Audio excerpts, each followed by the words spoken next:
blue, white, red control mirror? No way. Oh, wow. Blue, white, red control mirror, too. Okay. I have not. So I played a bunch of control mirrors, and I love control mirrors. I don't really know what happens when both players have counter fluxes. It's weird, right? Like, you're playing counterflux to get an edge in the mirror and just, like, counter their elixir or whatever you think that their minimalist win conditions are. So I've been okay with mine being on the blue-white and they're on the counterflux side. It means, like, I can't fight a counter war over my own elixir, right? Because they just win. Yeah. But I can fight one over theirs, and Sure. I can win that one if I play it correctly. So, like, I'm still okay. But I don't know what happens when both players get counterflux. It's like, now we just can't fight over anything.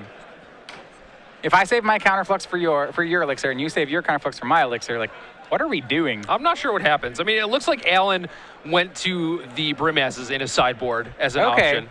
Well, those could work, but even so, like, typically that's not, I don't know. We'll see what happens here. So these players are 6-2-1 by this. This is not a match for top 8 at the moment. Right.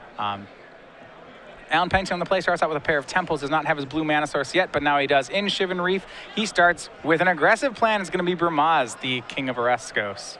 The Cat King is here. This guy hasn't seen as much play as I think I first expected. Yeah. You know, like there's like these green-white aggro decks, right? And they get second at the Pro Tour, and they don't always even play, like, did he even play Brimaz? No. Okay. He had Boon Satyr and Smiter. Right. I mean, you'd think that, like, a 2-color aggro deck with white in it would want Brimaz, but... All right, well, anyway, we go to the next turn. Alan attacks with it. It makes a token, but then the Brimaz gets Azorius Charmed. His token still swings in for 1. Matthew goes down to 19. And I think if you're Alan, you're kind of okay with that. Like, you get Matthew to tap out, you get to play a Jace, you take some damage, but it's not that big of a deal, right? And then you still have this Brimaz coming next turn. What the Brimaz did is not, and this is why I like Brimaz, it didn't actually, like, kill Matthew. That's never going to happen. But what it does do is make Matthew tap mana on your turn so you can play another card that matters. And this is like a tree, right? Because Jace doesn't matter either. Jace sets up the real cards mattering even later on. Right. It's like, okay, Brimaz lets you get Jace, which then lets you get more counter spells, which then lets you win the counter war when we have to fight a counter war over some card down the future. Yep. And looked like Alan took a Banishing Light and a Detention Sphere over the Brimaz. Yeah, I think Brimaz has done his work here. Yep. Remember, post-board, both players actually tend to have more threats in this matchup, so you actually need cards like Detention Sphere, whereas game 1, they're pretty bad. We see a 4th land for Matthew. It's a temple. He's going to play it, scry to the bottom, pass back. Elspeth the draw for Alan. And he'll play a temple of his own. He's going to get to make some get in with the cat for a while, get some Jace advantage. By and large, I think where Alan's advantage is that he will most likely hit more land drops than Matthew. Yeah, I mean, being able to use Jace basically whenever you want to go digging for lands or threats or whatever is pretty powerful.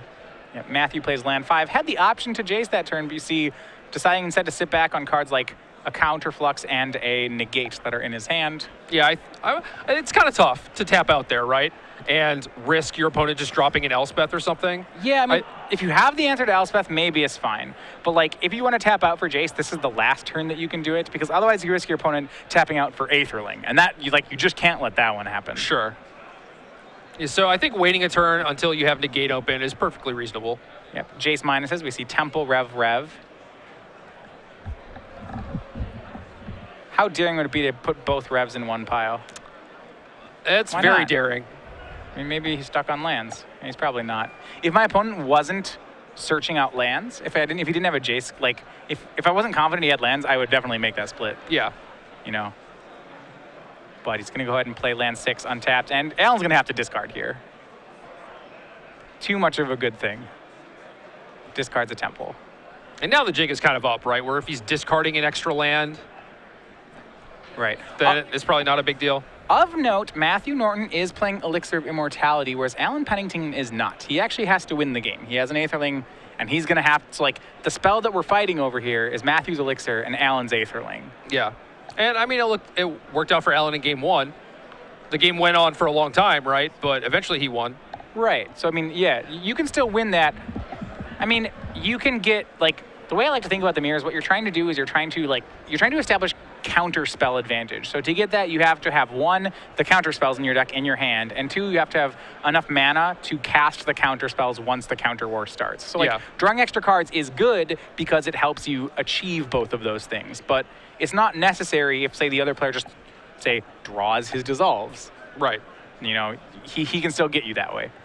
So another thing of note, looking at these deck lists, is that Alan has a 1 of Keranos, whereas Matthew is on the Planar Cleansing version, not the Detention Sphere. So it is possible that a Resolve Keranos could actually be difficult to deal with.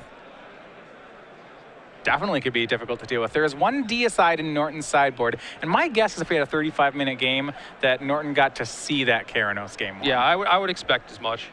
Yeah. Matthew played his own Jace. Alan went for an end-step Rev, but it hit a Izzet Charm from Matthew Norton. That was in response to the Jace. In response to the Jace. Okay, in response to Jace, he revved. But the question is, what spell does Alan get? And you know, the danger here is that it's going to be 7th land Aetherling. Yeah. That would be the real winner, is if Alan can stick that. And actually, because I almost don't even want to play Izzet Charm because of that. Yeah, it's tough, but it's like you only have 2 mana open. What can you really threaten against untapped land Aetherling? Gainsay?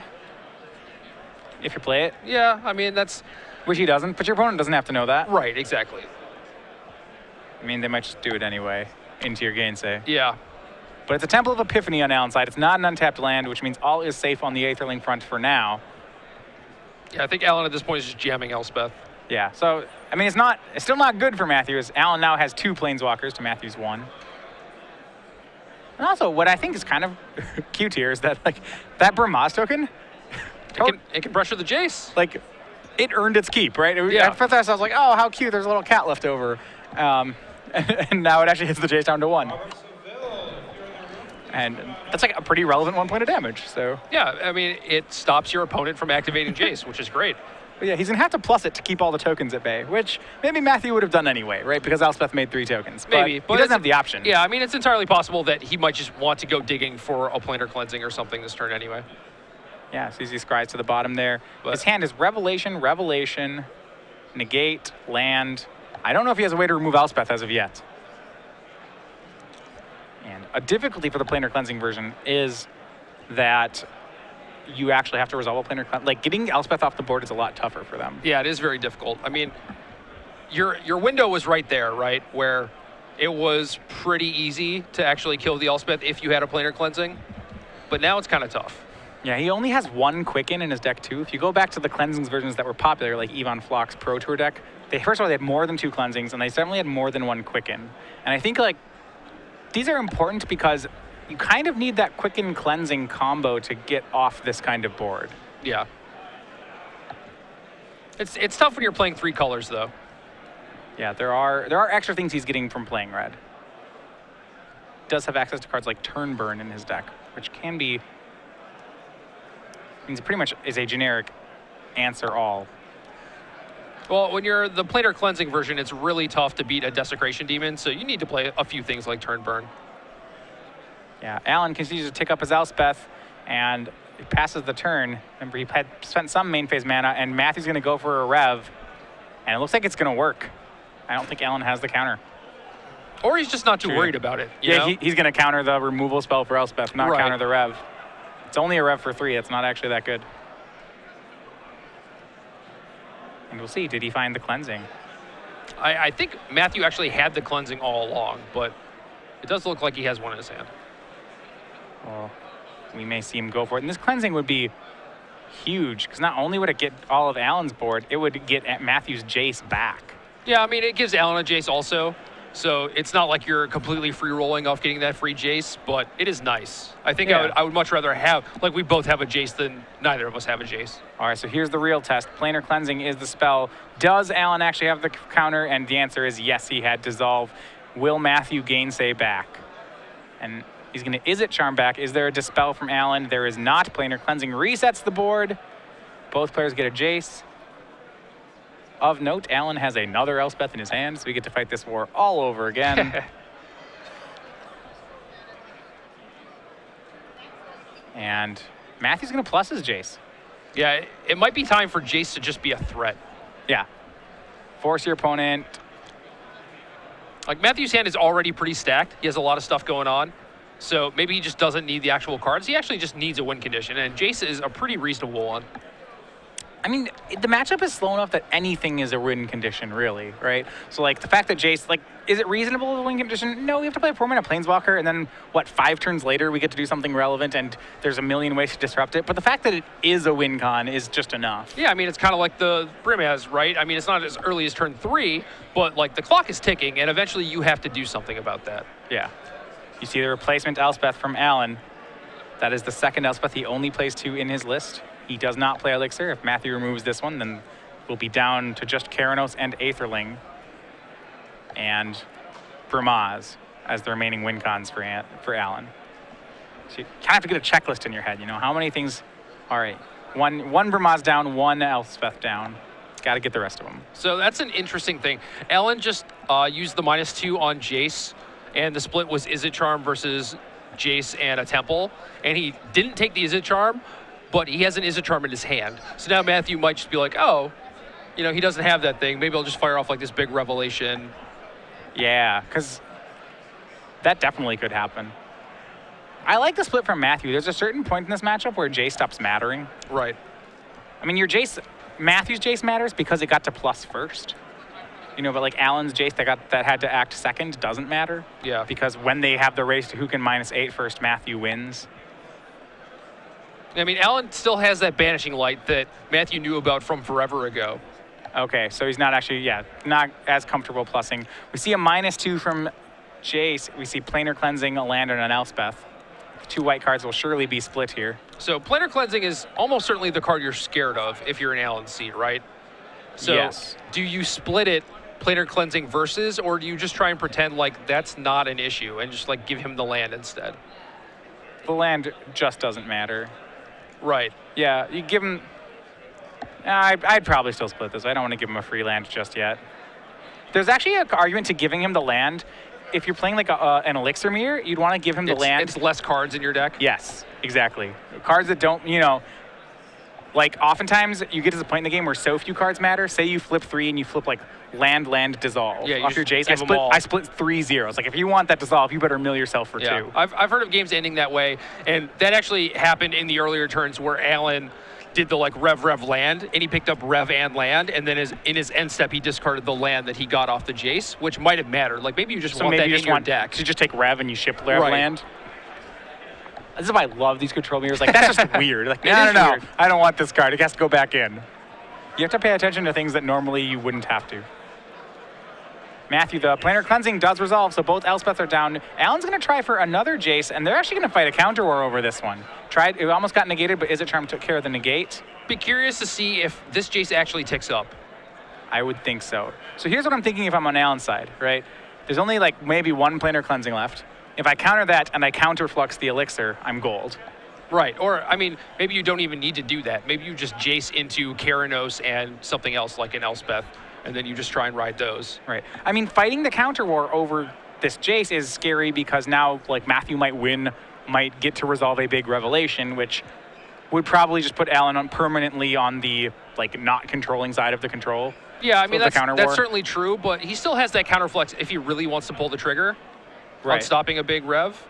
Is he willing to counterflux something that isn't Elixir? Yeah, I think so. I mean, maybe at this point you are just trying to fight the battle that's in play. You know, you're trying to use this Jace to win, and this Rev for 4 makes it pretty tough. If I had my opponent's deck list and I knew that my opponent, well, he got rid of his Elspeth, right? Or we don't know about his Elspeth, but if I knew my opponent didn't have any more Planar Cleansings. The Elspeth is on the bottom of-ish. You know, I think there was a land that went with it, so it could be either on the very bottom or one from the bottom, but that's not enough to kill your opponent. If I knew that my opponent had no more Planar Cleansings left in his deck, I would just let this Rev resolve. I'd be like, I'm counting your Elixir, what are you going to do about it? Okay, and that's fair. But these players presumably don't know each other's deck lists. Right. Although I guess Matthew has the Mutavault, which is not something that we really talked about. Yeah, so you can keep the Jace at 4 for a bit. Sure. I mean, if I'm Alan, you probably can find a way to deal with Mutavault. It's probably not going to... I said probably. Like, they could become relevant. Yeah, I mean, a lot of the Izzet Charms are gone. A lot of the Elspeths are gone. Yeah. And so he did have to counterflux the Revelation, and here's why, like, a lot of people say, oh, hey, counterflux is a trump in the mirror match, where my answer to that is like, well, kind of. I mean, a lot of times you have to, in theory, you say, I'll just counterflux your Elixir, but a lot of times you have to do something else with it. Yeah, you still have to go toe-to-toe with them. Right. If I win the Revelation War, it doesn't matter that I'm playing Dissolves and you're playing counterflux. It's like, I'm still going to get you. And you see here, Divination resolving. And this is where you get to a fun part in the game. Alan has the Jace, that's true. But you see Matthew has counterflux as well. So now it's very few cards matter anymore. Jace isn't going to go ultimate because of this Mutavault. So Jace doesn't really matter until Alan has a kill spell. Like, I don't know if Rev matters much. Like, it probably still matters a little bit. But if the players have found all their counter spells in their deck already, then Rev really doesn't matter. Yeah, it just depends on if you can afford to take that risk, right? Yeah. Like, is that something you can pull the trigger on? Can I let this giant Revelation resolve, this Revelation for 5? Because I feel like I can counterflux his only win condition. And it's really tough to pull the trigger on that because you don't know for sure. Right. And you see he does counterflux the Revelation. I mean, if you're Alan, you have to Rev because you don't have Elixir. Like, you have to find your win cons. Yeah. You don't have inevitability. I mean, really, Elixir is the same. Elixir is a win con. The only difference is that it's easier to fight a counter war over Elixir because it costs 1 instead of 6. Yeah. But if both players are already spending all their dissolves on other things, that doesn't really matter. And here we go. Here is Elixir for Matthew. Swings with Mutavault, and that will be pretty good here. This does give him inevitability because it's like if you keep a counter spell count, like how many counters have people played, right? Like Alan only has, I think, like 2 counter spells left in his deck. And just by Matthew cracking the Elixir, he will then have more counter spells in his deck, which means if he eventually draws 3 counter spells post Elixir, Alan can no longer win counter wars. Right. But we do see a counterflux taken off that Jace minus, and it's got to be, I would say, among the best, if not the best card for Alan to have. Yeah, I mean, it puts a Deicide on the bottom, which is cute because I don't think there's a single target in Matthew's deck, but that's not something that Alan knows. Yeah, and with Elixir in play, Alan has put his foot on the gas here. You see, he minuses a Jace and doesn't even let it die, just plays another Jace. And now Elixir is cracked on Matthew's side. He's going to vastly improve his draws here, or at least that is the plan. That is the plan. There's certainly still a lot of lands left in the deck. But yeah, I mean, the issue with so Elixir, like, at the end of the day, is not a very good Magic card, right? It gains 5. You drew a card that gained 5. That's not a good draw. And he doesn't have, like, the next Rev in his hand yet. But what it did do is it really improved the composition of Matthew's deck. You see, he draws Revelation with his first draw. Yep. That's obviously a little bit above, performing a little above expectation there. But if he fires off this Rev and it doesn't get counterfluxed, Matthew will probably just draw enough gas to get himself through the game. So at this point, knowing your opponent has counterflux, how big is this Rev? Big.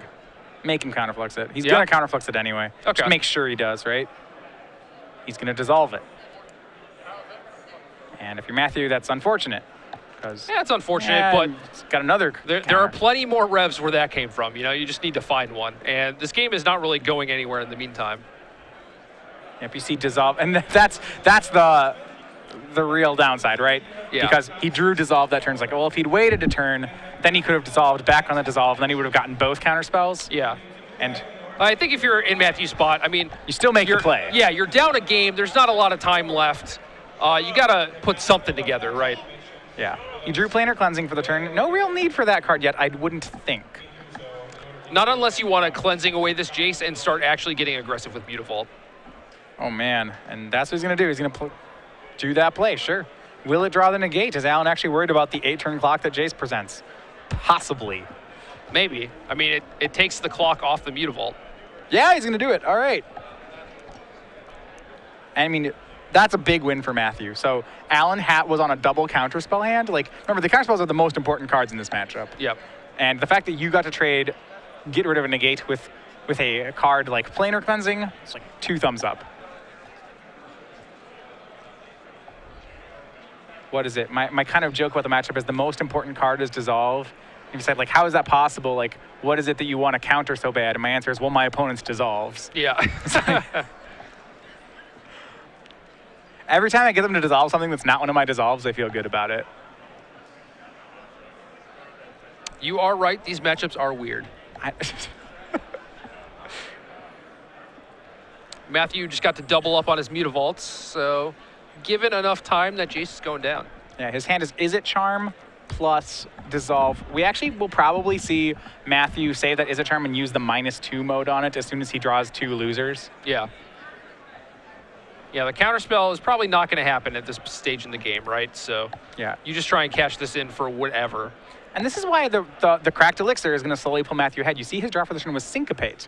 It's just like he simply will win these counter wars eventually by virtue of having more counterspells in his hand than Alan has in his deck. And once Matthew reaches that critical spot, then Matthew has control over the game. See Alan, he minuses the Jace. It is negate Jace's Ingenuity and land. I think you do negate by itself. He's going to put negate with the land. And actually, Alan takes the Jace's Ingenuity.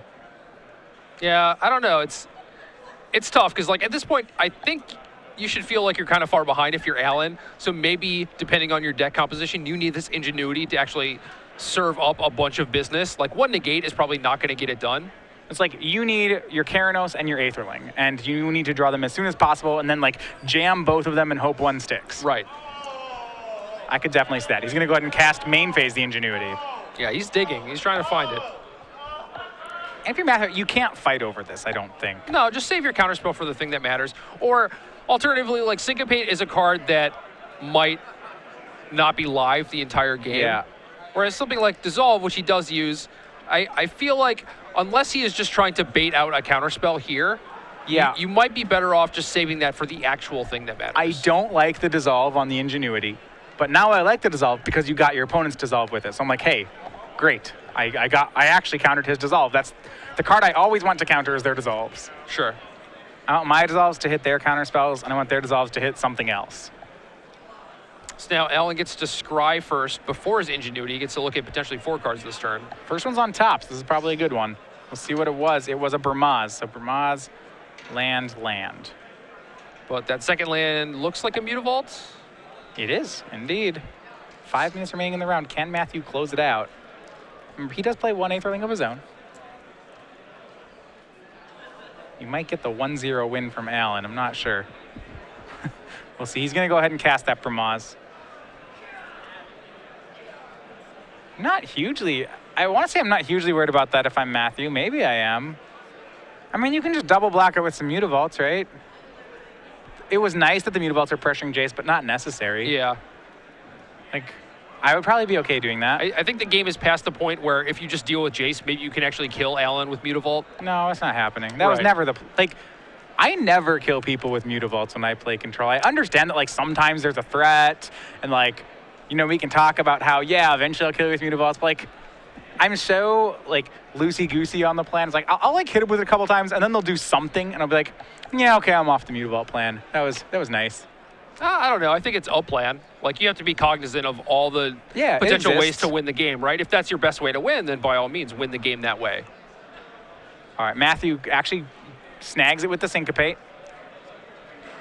A lot of counterspells, a lot of being thrown around here. And 2 Mutavaults swing.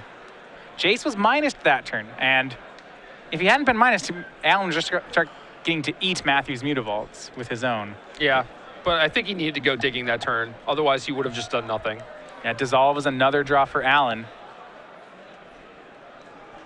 Full playset of Dissolves. I believe this is the last one.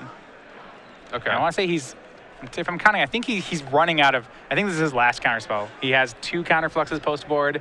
Second one is in his hand. So he has a counterflux and a Dissolve in his hand, and that's it for counterspells in his 60. There might be one more. 2 negates. I think Alan used one, and the other one got chipped to the bottom. Right, one did get shipped. So he does on the bottom of his deck have another negate. But that's about it. Yeah, and without Elixir, the game is not going to get to that point. Not on Alan's side. Eventually, we're going to fight some wars over whatever Alan's remaining win con is. And if Alan loses that war, he's done. But right now, Alan is winning the virtual counter war. From Alan, I want a main phase Faded Retribution here to scry. That's good use of your 7 mana. I got a lot of mana. What's 7 mana to Alan? Okay, I actually probably will kill Mutavaults with it. And that's what he's going to do. And if you're Matthew, like, I never want to fight over this. I never. No, you don't want to, of course, but there's under 3 minutes remaining. Well, that's the problem. I actually don't know how Matthew wins with this clock. Like, you can't win. The best you can do is draw, I think. Oh, I mean, I don't know how Matthew draws with this clock. I don't know how he wins this game in this amount of time. I don't think he has enough. I think he can. He's looting with Izzet Charm, starting there. See another Rev in his hand. Azorius Charm as well. Surprised to see Azorius Charm post-board. Typically that guy gets boarded out. I mean, it helps you hit a land drop. It's not the worst card. Yeah, it gets cycled like it's almost just a blank cycler in this matchup. Yeah, I mean, we saw it hit Brimaz on turn 3, which was pretty nice. Okay, you're right. That was awesome. You see Dissolve for the Faded Retribution, and we're going to fight over this one. Alan knows if he can stop himself from taking damage, then he's probably going to win this game. So in this spot, I actually like Alan starting to fight over these things. Yeah, and I think this might lock it up for him. Now I don't think that Matthew can win in time. Yeah, he did. So he does snag both the Mutavaults. Back to Alan's turn, and it's the Aetherling. And not just winning in time aside, I think Alan legitimately is winning the game now. Yeah, it very much was just find my one threat that matters and resolve it. I mean, Matthew does have Sphinx's Revelation, so maybe he can get something going off of that. There's still one counterflux in Alan's hand, though. But he's going to counterflux the Aetherling. Hmm? Oh, no, he doesn't. Izzet Charm the Mutavault. He's Izzet Charming the Mutavault, sorry. Yeah. So he doesn't have the counterflux stuff. So Aetherling's just in play now. And I don't believe Matthew can... Well, he does play Elixir here. And did Alan... Alan had counterflux, right? Yeah. All right. I would have counterfluxed the Elixir. Well, I think you're just on the Aetherling plan, especially with... Well, Aetherling can lose. Not when you have less than a minute. Okay, that's probably true. But, like, let's pretend there was infinite time here, right? Okay, like, the plan you want to do is you want to counterflux that Elixir then, right? Because the only way they beat Aetherling, and I've beaten Resolved Aetherlings is because I, like, Rev, and then I Rev, and then I crack Elixir, and then I Rev and dissolve your card, and then I Rev and dissolve your card, and then I Rev and dissolve your card and crack Elixir. Sure, but with no time left, that doesn't really matter. Right. And a huge revelation from Matthew, and that's going to draw the counterflux. Attention players. We have a player that's seeking. So it's like, if they had, so we're at time in the round now. If they had infinite time, like Matthew could top deck a Sphinx's Revelation here, and then he'd Rev and crack Elixir, and he would be like in control of the game. He would almost certainly win the game at that point. Yes. But if the Elixir was gone, like Matthew would be on a no outer. Well, he could like play his own Aetherling, right? Yeah. And maybe hope to race Aetherling to Aetherling, but. So I like this, an upkeep Elixir activation. That's good. This is turn 1 right now, keep in mind. So what Matthew is going to have to do is if he draws his own Aetherling, I actually don't like the Elixir crack because he needed to top deck Aetherling. Sure. If he was trying to actually get the draw out of this. Right, because that's what he has to do is like top deck Aetherling this turn and play it, and then he can win the Aetherling race. Yeah, so now he drew another Sphinx's Revelation, which was kind of the plan if he was trying to win a longer game, if these players had enough time. But yeah that's not the case. And so he drew Revelation, he's going to resolve it. I do think if this game was going forever, Matthew would is almost certainly winning now. Yeah, at this point he is. But, so we'd be headed to a game 3, and who knows what would happen. But right. As is, Alan up a game. Has Aetherling. It's probably not going to be good enough, but all he needs is to not lose this game, and I don't think Matthew can actually kill him in time. Looking at his sideboard, I do not believe he has the ability to. Does he have any fireballs? He could play, if his land drop for this turn is Mutavault, and then next turn he plays Aetherling and plays another Mutavault, then he can swing both Mutavaults in the Aetherling and lethal him. Because on turn 3, he'll swing for 2 with the Mutavault, dropping Alan to 9. And then on turn 5, he can swing Aetherling and Mutavault, and it can be lethal. Alan will have a Mutavault, or he'll have the Aetherling to block. But as I said, he has to draw 2 Mutavaults. One playing this turn, post-rev, play first Mutavault. Then on turn 3, he has to drop his second Mutavault, which are both in his deck because he cracked Elixir. Okay. This is like a pretty conditional thing going on Sure. here, but that would do it in 5 turns. I also don't think it works, right? I don't know. It's kind of irrelevant, but He didn't drop Mutavault. That was so, or Aetherling. So yeah, it doesn't work. But there was a shot. And now you see, like, this is why if we weren't in turns, how Matthew would be winning. You look at his hand, you see counterflux, is it charm? Card draw, counter, counter, counter. yeah, I mean, at some point you need to find another Sphinx's Revelation or some, like an Azorius Charm that you can keep using on this Aetherling. Like, use Azorius Charm on it to buy a turn, shuffle it back in with Elixir, and, like, keep doing that dance. But, like, he has Ace Jace's Ingenuity in hand. Right, so he's got enough things where I think he'll be able to find all that stuff. Yeah, it's like he has enough, his deck is thin enough and he has enough card draw left in it that his card draw is almost always just going to find more card draw. Right. So he's just going to start looping his deck. You see Jace's Ingenuity drawing 3. They were a Dissolve, a Negate, so he has a million counterspells. And there we go, a Mutavault. This is turn 3.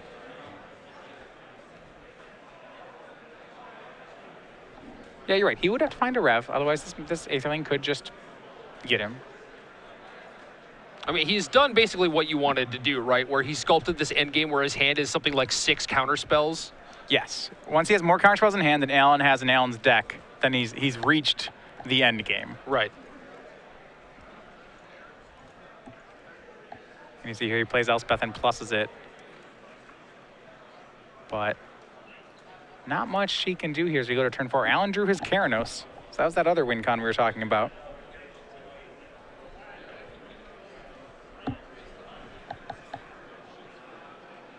Anything will become unblockable. Remember, this is Alan's last turn, so he really just needs to make sure he doesn't lose. Anything's going to swing in at Elspeth. It'll get pumped to 5. That takes down Elspeth.